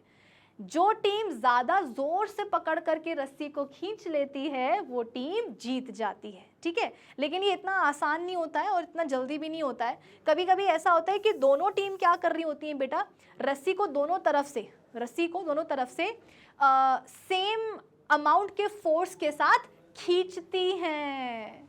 होता है कि नहीं होता भाई. अगर आपने कभी मतलब खेला हो या किसी को देखा हो खेलते हुए, बड़ा मतलब मज़े आती है. ठीक है. ज़रूरी नहीं कि हाँ टीम ए यहाँ पर है, टीम बी यहाँ है. टीम बी के लोगों ने क्या करा, ज़ोर से फोर्स लगाया तो रस्सी की पूरी एक साथ यहाँ आ जाए. होगा, लेकिन अचानक से एकदम से नहीं हो जाता, टाइम लगता है. और उस बीच क्या होता है, शुरुआत में क्या होता है, क्योंकि दोनों टीम्स एकदम एनर्जी वाली रहती हैं, तो दोनों ही टीम्स के जो मेंबर्स होते हैं वो क्या करते हैं, रस्सी के ऊपर दोनों अपोजिट डायरेक्शंस में सेम क्वांटिटी का फोर्स लगाते हैं, जिसके कारण रस्सी ना लेफ्ट में जा पाती है ना राइट में जा पाती है, वो बीच में रहती है. वो वाला केस होता है बेटा बैलेंस फोर्स का केस. अभी और समझाती हूँ. देखो, ये एक बॉक्स है, मेरे पास है टिंकू और मेरे पास एक बच्चा पिंकू. ठीक है. टिंकू ने बॉक्स को आप बोल सकते हो कि खींचा. कितने फोर्स के साथ खींचा, 5 न्यूटन के साथ. मेरी बात समझ में आ रही कि नहीं बेटा. ये एक बॉक्स है, तुम इसका मास मत देखो, तुम तो बस ये देखो कि हाँ ये एक भारी सा बॉक्स है. 2 लड़के हैं, टिंकू एंड पिंकू. टिंकू क्या कर रहा है, बॉक्स को अपनी तरफ खींच रहा है. खींचना मतलब वही पुल कर रहा है, फोर्स लगा रहा है. कितना लगा रहा है, 5 न्यूटन का. फोर्स की ज़रा तुम डायरेक्शन देख लो. है टिंकू जो फोर्स लगा रहा है ये बॉक्स के ऊपर, इसकी ज़रा तुम डायरेक्शन देख लो. क्या है डायरेक्शन, अगर मैं ऐसे खड़ी हो जाऊं तो टुवर्ड्स लेफ्ट, है ना, मतलब मेरा तो अभी ये लेफ्ट ही कहलाएगा ना बेटा, कि ये बॉक्स है और टिंकू क्या कर रहा है, इसको अपनी तरफ खींच रहा है, मतलब कि वो लेफ्ट डायरेक्शन में क्या कर रहा है, बॉक्स के ऊपर फोर्स लगा रहा है. कितना, 5 न्यूटन का. पिंकू बोलता है कि मैं भी क्यों चुप बैठूं, है मैं भी क्यों चुप बैठूं. पिंकू बोलता है कि मैं भी जो है फोर्स लगाऊंगा और जितना ये लगा रहा है उतना ही लगाऊंगा. बोले तो 5 न्यूटन का, बट इन ऑपोजिट डायरेक्शन. मैंने क्या बोला, force is a vector quantity, उसका मैग्नीट्यूड भी होता है और उसका अरे डायरेक्शन भी तो होता है ना बेटा. 5 न्यूटन का फोर्स लगाया टिंकू ने. ठीक है. कहाँ, लेफ्ट डायरेक्शन में. यहाँ पे मैं लिख भी देती हूँ, टुवर्ड्स लेफ्ट. ठीक है. बॉक्स के ऊपर टिंकू ने फोर्स लगाया 5 न्यूटन का लेफ्ट डायरेक्शन में. पिंकू बोला मैं भी चुप नहीं बैठूंगा, मैं भी 5 न्यूटन का ये फोर्स लगाऊंगा, मतलब कि मैं इक्वल मैग्नीट्यूड का फोर्स लगाऊंगा बट इन ऑपोजिट डायरेक्शन, मतलब कि टुवर्ड्स राइट. अब तुम मुझे बताओ बेटा कि अगर मैं यहां पर तुमसे नेट फोर्स कैलकुलेट करने के लिए बोलूं कि इस बॉक्स पर मुझे जरा ये बताओ कि टोटल फोर्स कितना लग रहा है, तो तुम क्या बोलोगे. नेट फोर्स का मतलब वही है बेटा, टोटल फोर्स कितना लग रहा है। टोटल फोर्स या नेट फोर्स निकालने के लिए क्या करते हो, एक ऑब्जेक्ट के ऊपर, एक बॉडी के ऊपर लगने वाले सारे फोर्सेस का तुम सम कर देते हो, तुम ऐड कर देते हो, ठीक है। तो नेट फोर्स कैसे निकालते हैं, sum of all the forces acting on a body. एक बॉडी के ऊपर जितने भी फोर्सेस लग रहे हैं उनका तुम सम निकाल लो, तो वो क्या आ जाएगा, वो आ जाएगा नेट फोर्स आ जाएगा, जिसको आप टोटल फोर्स भी बोल सकते हो, ठीक है। और ध्यान रखना मैंने क्या बताया था, force is a vector quantity. यदि आप फोर्स के एक डायरेक्शन को पॉजिटिव लेते हो तो उसके ऑपोजिट डायरेक्शन को आपको नेगेटिव लेना ही पड़ेगा। अब बताओ जरा मुझे कि इस केस में जो बॉक्स है बेटा, नेट फोर्स इसके ऊपर कितना लग रहा होगा। अभी समझाए कि नेट फोर्स का मतलब क्या है, जितने भी फोर्सेस लग रहे हैं बॉडी के ऊपर उन सबका तुम क्या करो, अरे सम निकाल लो ना। तो यहां पर देखो एफ नेट कैसे निकालेंगे, बॉक्स के ऊपर टिंकू ने फोर्स लगाया तो एफ टी कर देते हैं। एफ टी का मतलब समझ में आ रहा है, वो वाला फोर्स जो टिंकू लगा रहा है प्लस वो वाला फोर्स जो पिंकू लगा रहा है, तो एफ पी कर दिया। एफ टी मतलब टिंकू के द्वारा लगाया गया फोर्स, एफ पी मतलब पिंकू के द्वारा लगाया गया फोर्स, ठीक है। टिंकू कितना लगा रहा है फोर्स, 5 न्यूटन, प्लस क्योंकि हमें सम करना है, प्लस पिंकू कितना लगा रहा है फोर्स, 5 न्यूटन। तो आप बोलोगे कि मैम ये तो 10 न्यूटन का फोर्स लग गया, बहुत बढ़िया, क्योंकि आप ही ने कहा ना मैम कि एफ नेट क्या होता है, जितने भी फोर्सेस लग रहे हैं बॉडी के ऊपर उनका सम। तो हमने सम निकाल लिया, कितना आ गया एफ नेट, 10 न्यूटन का, यानी कि बॉक्स के ऊपर फोर्स लग रहा है कितना, 10 न्यूटन का एफ नेट। तो बेटा उस हिसाब से बॉक्स को कहीं ना कहीं तो हिलना चाहिए ना कहीं तो जाना चाहिए ना। लेकिन जो मेरा बॉक्स है वो तो खड़ा हुआ है कि मैं नहीं जाऊंगा कहीं भी। भाई नेट फोर्स कितना लग गया बॉक्स के ऊपर, 10 न्यूटन का लग रहा है, तो उस हिसाब से तो बॉक्स को कहीं ना कहीं हिलना चाहिए ना। इतना फोर्स लग रहा है तो बॉक्स या तो राइट में जाए या लेफ्ट में जाए, कहीं ना कहीं तो जाए। ये जा क्यों नहीं रहा, क्योंकि यहां पर जो हमने नेट फोर्स निकाला है बेटा वो गलत निकाला है। गलत इन द सेंस यहां पर नेट फोर्स लगेगा 0। आप बोलोगे कि मैम 0 क्यों, अभी मैंने आपको बताया था कि फोर्स क्या करता है, एक रेस्ट पर पड़े हुए ऑब्जेक्ट को मोशन में लाने का काम करता है। बेटा ये जो बॉक्स यहाँ पर रखा हुआ था ना, जिसके ऊपर ये टिंकू पिंकू दम लगा रहे हैं, फोर्स लगा रहे हैं, ठीक है, ये बॉक्स रेस्ट पे रखा हुआ था, और यदि इसके ऊपर कोई फोर्स लगता, यदि इस बॉक्स के ऊपर कोई फोर्स लगता तो उस फोर्स के कारण ये मोशन में आ जाता। आप बोलोगे कि मैम लग तो रहा है फोर्स, दो लग रहे हैं, ये लगा रहा है ये लगा रहा है, तो कायदे से तो इसको मोशन में आ जाना चाहिए, नहीं आ रहा। क्यों नहीं आ रहा, क्योंकि नेट फोर्स तो 0 लग रहा है ना। आप बोलोगे कि मैम नेट फोर्स 0 कैसे लग रहा है, बेटा दिमाग लगाओ ना, 5 न्यूटन का फोर्स लगा रहा है टिंकू यहाँ, 5 न्यूटन का फोर्स लगा रहा है पिंकू यहाँ, तो नेट फोर्स तो इसके ऊपर 0 ना लग गया। मतलब जितने दम के साथ टिंकू खींच रहा है बॉक्स को इस तरफ, उतने ही दम के साथ पिंकू भी खींच रहा है बॉक्स को ऑपोजिट डायरेक्शन में। तो बॉक्स बोलेगा कि यार मैं यहाँ जाऊँ या मैं यहाँ जाऊँ, मुझे कहीं नहीं जाना, मैं बीच में ही खड़ा हो जाऊंगा, मैं कहीं मूव नहीं करूंगा, मतलब मैं रेस्ट से मोशन में नहीं आऊंगा। बात आई समझ में कि नहीं आई। बॉक्स भी मतलब ऐसा हो गया कि यार मैं पागल हूँ क्या, यहाँ पर मुझे कोई खींच रहा है, यहाँ पर भी मुझे कोई खींच रहा है, सेम मैग्नीट्यूड के फोर्सेस के साथ, तो मैं यहाँ जाऊँ मैं यहाँ जाऊँ, मैं कहीं नहीं जाऊँगा, मैं यहीं खड़ा रहूँगा चाहे जो हो जाए। यानी कि बॉक्स रेस्ट से मोशन में नहीं आएगा। क्यों नहीं आएगा, क्योंकि एफ नेट 0 है। अब आप बोलोगे कि मैम एफ नेट आपने बोल दिया 0 है, पर वो निकालेंगे कैसे। बेटा मैंने क्या बोला, force is a vector quantity.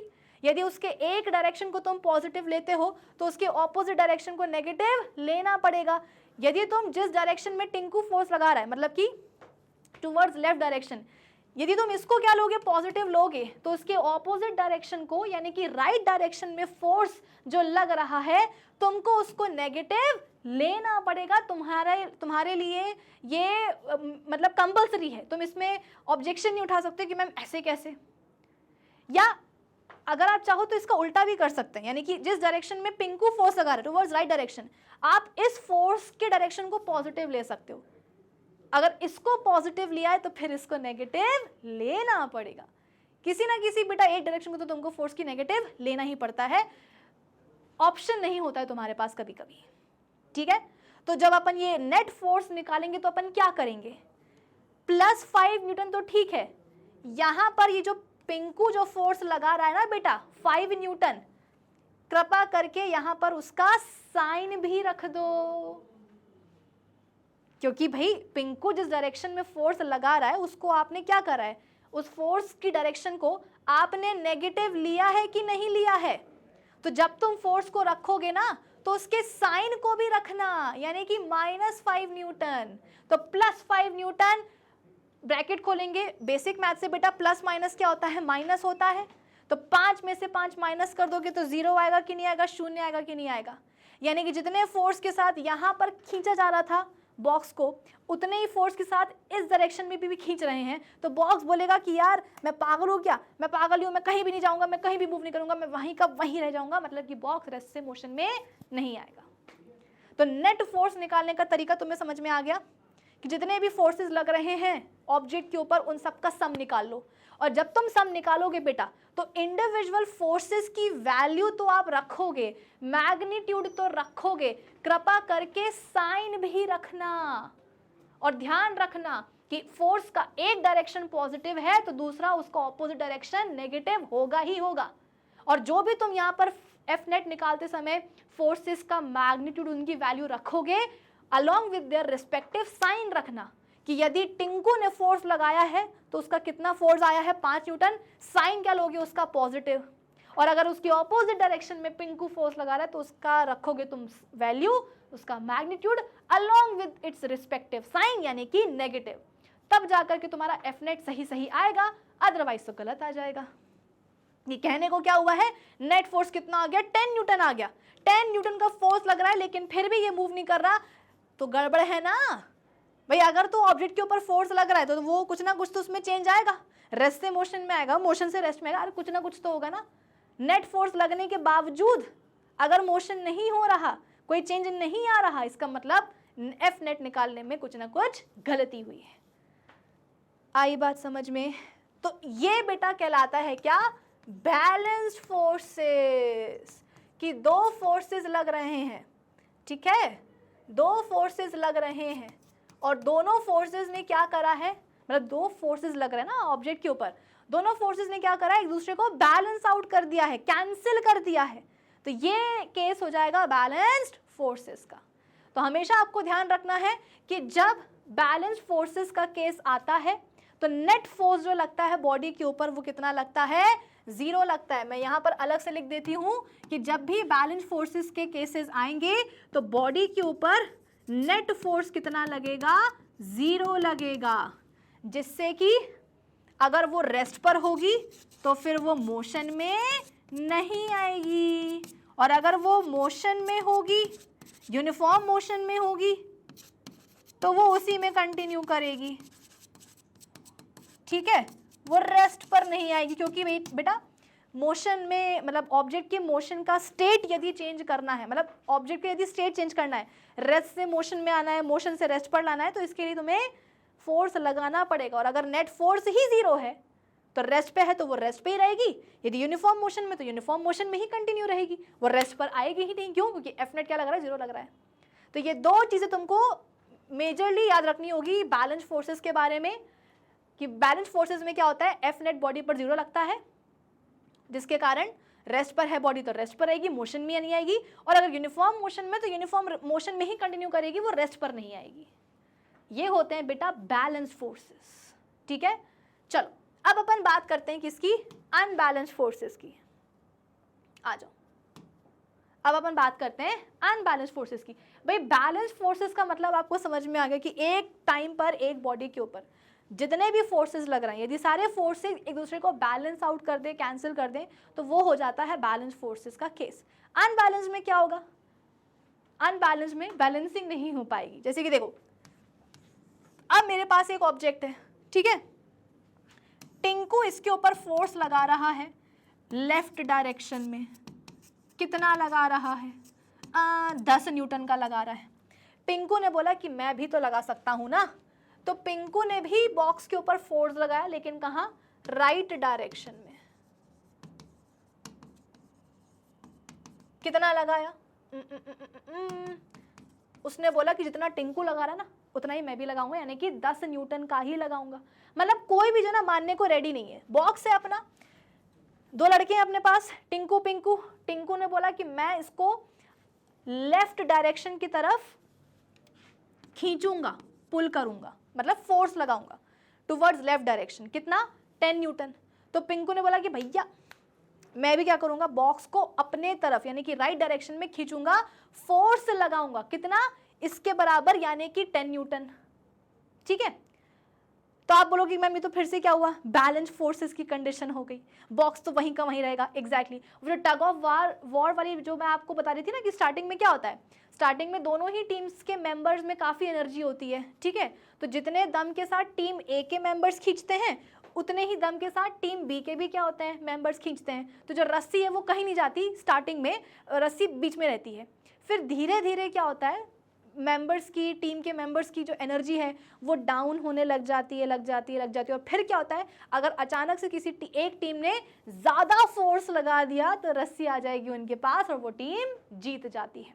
तो टग ऑफ वॉर में इनिशियली क्या होता है, बैलेंस फोर्सेस वाली कंडीशन होती है कि रस्सी के ऊपर जो जितने भी फोर्सेस लग रहे हैं ना, रस्सी के ऊपर जितने भी फोर्सेस लग रहे हैं वो सारे फोर्सेस क्या कर रहे हैं, एक दूसरे को बैलेंस आउट कर दे रहे हैं, कैंसिल कर दे रहे हैं। तो नेट फोर्स उस समय क्या लगता है, रस्सी के ऊपर 0। तो रस्सी किसी भी डायरेक्शन में नहीं जाती और फिर जहां पर अनबैलेंस फोर्स लग गए फिर जो है कोई ना कोई एक टीम विनर बन जाती है। अब देखो हुआ क्या, अब टिंकू और पिंकू का ये खेल लोग देख रहे थे। ठीक है, तो हुआ क्या, टिंकू का एक दोस्त आ गया। टिंकू का दोस्त था कौन, मिंकू। ठीक है, मिंकू ने बोला कि यार मैं पिछले बार से जो है ये नाटक देख रहा हूँ, मुझे ये पसंद नहीं आ रहा है। मतलब कि ये दोनों फोर्स लगाते हैं बट बॉक्स वहीं का वहीं रह जाता है, ये अपनी जगह से कतई हिलता नहीं है। ठीक है, तो मिंकू ने बोला कि मैं अपने टिंकू का मतलब दोस्त हूँ तो मैं टिंकू की हेल्प करूँगा। कैसे हेल्प करूँगा, मैं भी टिंकू की ही तरह बॉक्स को अपनी तरफ खींचूंगा, सेम डायरेक्शन में, मतलब कि लेफ्ट डायरेक्शन में। खींचने, पुल करने का मतलब क्या है बेटा, कि मिंकू भी क्या कर रहा है, इसके ऊपर अरे फोर्स लगा रहा है। कितना लगा रहा है, टिंकू जितना तो नहीं, क्योंकि वो तो बेटा क्या बोलते हैं, हेल्प करने के लिए बस आया है, लेकिन हाँ थोड़ा बहुत तो फोर्स लगा देगा। कितना लगा देगा, 5 न्यूटन लगा देगा, 5 न्यूटन फोर्स लगा देगा। अब अगर मैं आपसे बोलूं कि बेटा ज़रा मुझे बताओ यहाँ पर एफ नेट कितना आएगा, एफ नेट कैसे निकालते हैं बेटा, बॉडी के ऊपर जितने भी फोर्सेस लग रहे हैं उनका सम निकाल लो। और जब तुम सम निकालोगे तो हर एक मतलब इंडिविजुअल फोर्स की जब तुम वैल्यू रखोगे, मैग्नीट्यूड रखोगे, तो along with its respective sign रखना, तब जाकर के तुम्हारा ये एफ नेट सही आएगा, नेट फोर्स बोले तो। ठीक है, तो ये देखो ये बॉक्स है, बॉक्स के ऊपर अब आप ये बोल सकते हो कि भाई 3 लोग मिल करके फोर्स लगा रहे हैं, एक लगा रहा है पिंकू, एक लगा रहा है टिंकू, एक लगा रहा मिंकू। तो यहाँ पर जब आप एफ नेट निकालोगे ना तो यहाँ पर आपको मतलब सम तो करना पड़ेगा इन तीनों फोर्सेस का। तो कैसे करोगे, फोर्स लगाया गया टिंकू के द्वारा प्लस फोर्स लगाया गया पिंकू के द्वारा प्लस फोर्स लगाया गया मिंकू के द्वारा, तो तीनों ही मिलकर के जो फोर्सेस लगा रहे हैं ना उन तीनों का आपको क्या करना है, सम निकालना है। लेकिन वैल्यूज को पुट करते टाइम ध्यान में रखना साइन, मैंने क्या बोला, force is a vector quantity. एक डायरेक्शन को आप यदि उसकी पॉजिटिव लोगे तो उसकी ऑपोजिट डायरेक्शन को नेगेटिव लेना पड़ेगा। कहने का मतलब यह है कि ये जिस डायरेक्शन में टिंकू और मिंकू फोर्स लगा रहे हैं यानी कि लेफ्ट डायरेक्शन में, यदि लेफ्ट डायरेक्शन को आप फोर्स की पॉजिटिव लेते हो तो इसकी राइट डायरेक्शन को नेगेटिव लेना पड़ेगा। तो ये डायरेक्शन हो गई पॉजिटिव, ये हो गई नेगेटिव। आप इसका उल्टा भी कर सकते हो, आप इस डायरेक्शन को पॉजिटिव ले सकते हो और इसको नेगेटिव ले सकते हो। मतलब कुछ ना कुछ तो एक को पॉजिटिव और एक को नेगेटिव लेना पड़ेगा। अब वो आप पे डिपेंड करता है कि आपकी इच्छा कौन सी डायरेक्शन को आपको पॉजिटिव लेना है, किसको आपको नेगेटिव लेना है, वो आपके ऊपर डिपेंड करता है। ठीक है, ऐसा कोई कंपल्शन नहीं है, लेकिन हाँ एक डायरेक्शन को पॉजिटिव, उसकी ऑपोजिट डायरेक्शन को नेगेटिव लेना ये कंपल्सरी है। अब निकालो यहाँ पर नेट फोर्स। तो बेटा टिंकू ने कितना फोर्स लगाया है, टिंकू ने 10 न्यूटन का, साइन क्या रखेंगे, पॉजिटिव, प्लस पिंकू ने कितना लगाया है 10 न्यूटन का, साइन क्या रखेंगे, नेगेटिव।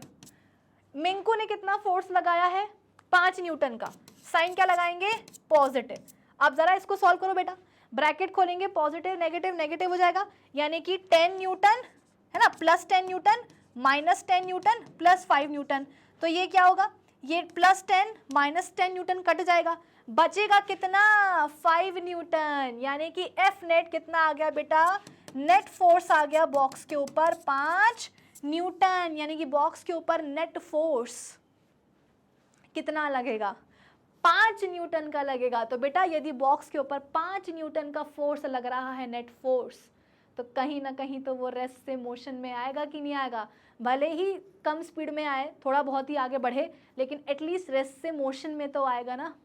और किस डायरेक्शन में आएगा, लेफ्ट डायरेक्शन में, क्योंकि बेटा एफ नेट का जो डायरेक्शन होता है, जो नेट फोर्स का डायरेक्शन होता है, जो नेट फोर्स का डायरेक्शन होता है,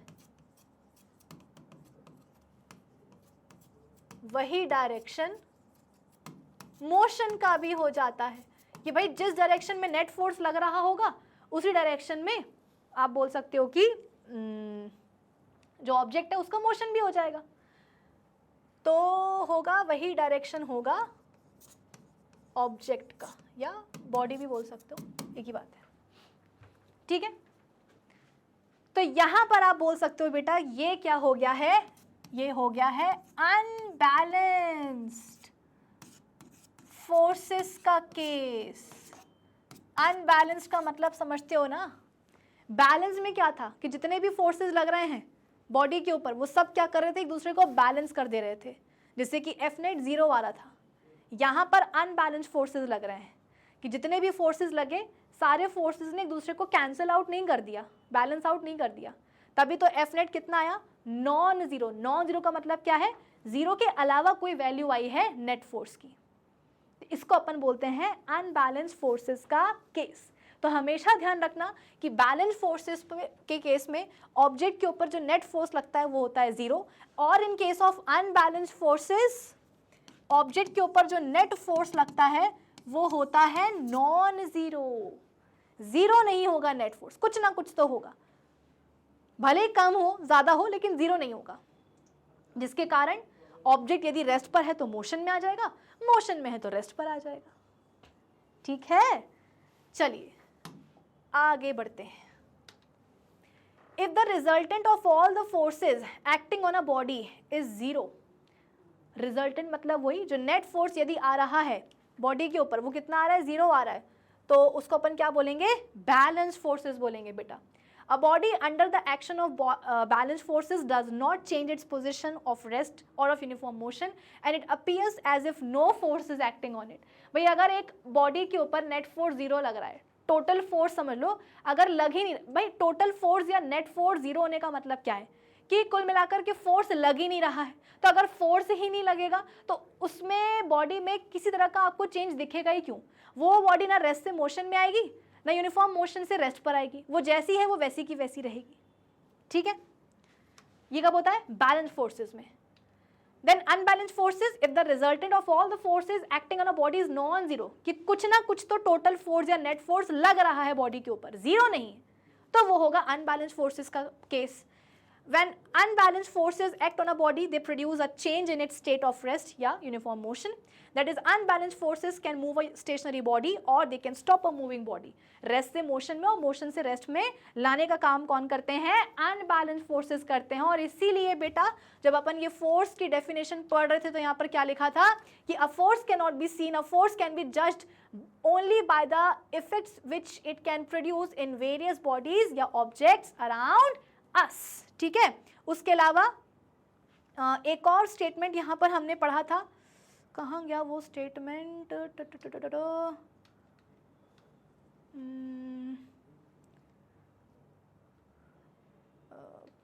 एक स्टेटमेंट यहाँ पे मैंने बहुत अच्छा सा पढ़ा था, अब मुझे वो याद नहीं आ रहा है कहाँ गया वो, तो खैर एनीवेज, तो कुल मिलाकर के आपको फोर्स के बारे में समझ में आ गया कि जब भी फोर्स लगता है किसी ऑब्जेक्ट के ऊपर, दिखता नहीं है, फील नहीं कर सकते, बस हमें क्या देखेगा, वो 5 में से कोई एक चेंज भी अगर दिख जाएगा बॉडी में होते हुए, ऑब्जेक्ट में होते हुए, है ना, ये जो अपन ने 5 चेंजेस पढ़े ना, इन 5 में से अगर कोई एक चेंज भी दिख गया आपको बॉडी में होते हुए, तो समझ जाना वो क्या लग रहा है, फोर्स लग रहा है, वो भी कौन सा, अनबैलेंस वाला। क्योंकि भाई बैलेंस फोर्सेस में क्या होता है, टोटल फोर्स तो नेट फोर्स तो 0 हो जाता है, तो कोई परिवर्तन आएगा ही नहीं।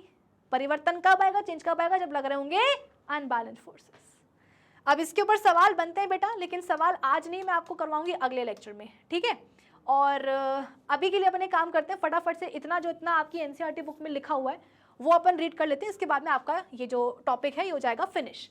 In the previous chapter, we described the motion of an object along a straight line in terms of its position, velocity and acceleration. We saw that such a motion can be uniform and non-uniform. We have not yet discovered what causes the motion. अभी तक हमने motion के बारे में पढ़ा बहुत कुछ है ना, लेकिन मोशन कौन कॉज करता है ये अभी तक हमने नहीं पढ़ा। Why does the speed of an object change with time? कि पिछले चैप्टर में पढ़ा कि समय के साथ स्पीड बढ़ती है, पर क्यों बढ़ती है ये तो किसी ने बताया ही नहीं। So, do all the motions require a cause? क्या हर मोशन के पीछे कुछ कॉज है छुपा? If so, what is the nature of this cause? अगर है तो उस कॉज का नेचर क्या है? In this chapter, we shall make an attempt to quench all such curiosities. सारे सवालों के जवाब मिलेंगे आपको इस चैप्टर में। For many centuries, देखो जैसा कि मैंने आपको बताया था कि आपकी एनसीईआरटी बुक में लिखा हुआ है, for many centuries, the problem of motion and its causes had puzzled scientists and philosophers. A ball on the ground when given a small hit does not move forever. कि अगर एक ball को धक्का मारा गया है, बैट से मारा गया है, वो जिंदगी भर मूव नहीं करेगी, वो कभी ना कभी इवेंचुअली रेस्ट पर आएगी। Such observations suggest that rest is the natural state of an object. This reminded the belief until Galileo Galilei and Isaac Newton developed an entirely different approach to understand motion. In our everyday life, we observe that some effort is required to put a stationary object into motion. या अगर motion में है object तो उसको रोकने के लिए भी effort डालना पड़ता है। We ordinarily experience this as a muscular effort and say that we must push or hit or pull an object to change its state of motion. या तो push किया है या pull किया है, like that है ना। The concept of the force is based on this push, hit or pull. Let us now ponder about a force. What is it? In fact, no one has seen, tasted or felt a force.